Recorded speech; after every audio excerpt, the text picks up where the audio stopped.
Hi friends, எல்லாருக்கும் வணக்கம். Welcome to my YouTube channel. ஆன்லைனில் டிஜிட்டல் மார்க்கெட்டிங் கோர்ஸ் படிக்க best choice EduQuest. Struggle to find courses that truly speak your language? It's finally over. Welcome to EduQuest, where learning is made just for you.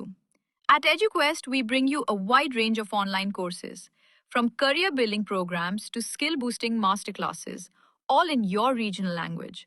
Because we believe language should never be a barrier to success. Our courses are tailor-made after understanding what today's learners really need. So why wait? Start learning the smarter, simpler way only with EduQuest. Visit eduquest.courses and explore your next course today. And hey, don't miss out on our exciting offers and promotions. Hi friends, இன்றைக்கி ரெசிப்பியில் பார்த்திங்கன்னா நான் பிள்ளையாருக்கு ரொம்பவே பிடிச்ச பிடிக்கொழுக்கட்டை recipe பற்றி தான் சொல்ல போகிறேன். இதுக்கு பச்சை அரிசி இல்லைனா புழுங்கல் அரிசி எது வேணாலும் எடுத்துக்கலாம். நல்லா வாஷ் பண்ணிவிட்டு உப்பு தெளித்து ஊற வச்சிடணும்.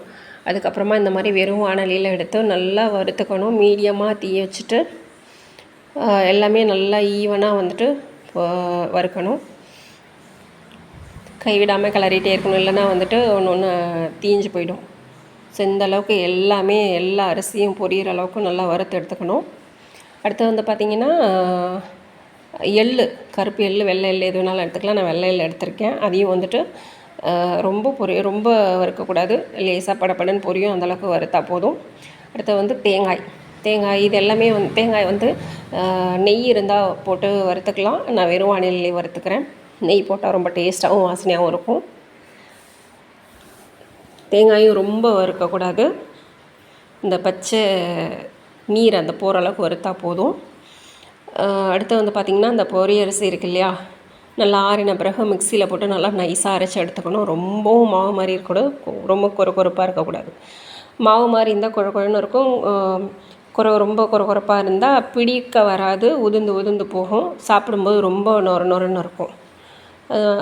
நல்லா கரெக்டாக அரைச்சி எடுத்துகிட்டு அந்த மாவில் பார்த்திங்கன்னா அந்த மாவு அரைக்கும் போது ஏலக்காயும் சேர்த்து அரைச்சிருங்க. அது கூட இந்த தேங்காய் துருவெல்லாம் போட்டுட்டு எல்லாத்தையும் போட்டு நல்லா கலந்துட்டு இதுக்கு வெல்லம் நம்ம காய்ச்சி வடிகட்டி எடுத்துக்கலாம். ஏன்னா எப்பவும் போல் வெள்ளத்தில் கல் மண் தோசைலாம் இருக்கும். ஸோ அதுக்காக நான் நாட்டு சக்கரை இன்றைக்கி யூஸ் பண்ணியிருக்கேன். அதனால் இந்த கலரில் இருக்குது. லைட்டாக சூடாக இருக்கிறதுனால நான் ஃபஸ்ட்டு கரண்டி வச்சு மிக்ஸ் பண்ணிவிட்டு அதுக்கப்புறமா நல்லா எல்லாத்தையும் ஈவனாக பிசைஞ்சிட்டு கையால் நல்லா பிடிக்கணும். நல்லா உருண்டை வர அளவுக்கு, உருண்டெல்லாம் பிடிச்சா நல்லா பிடிக்க வரணும்.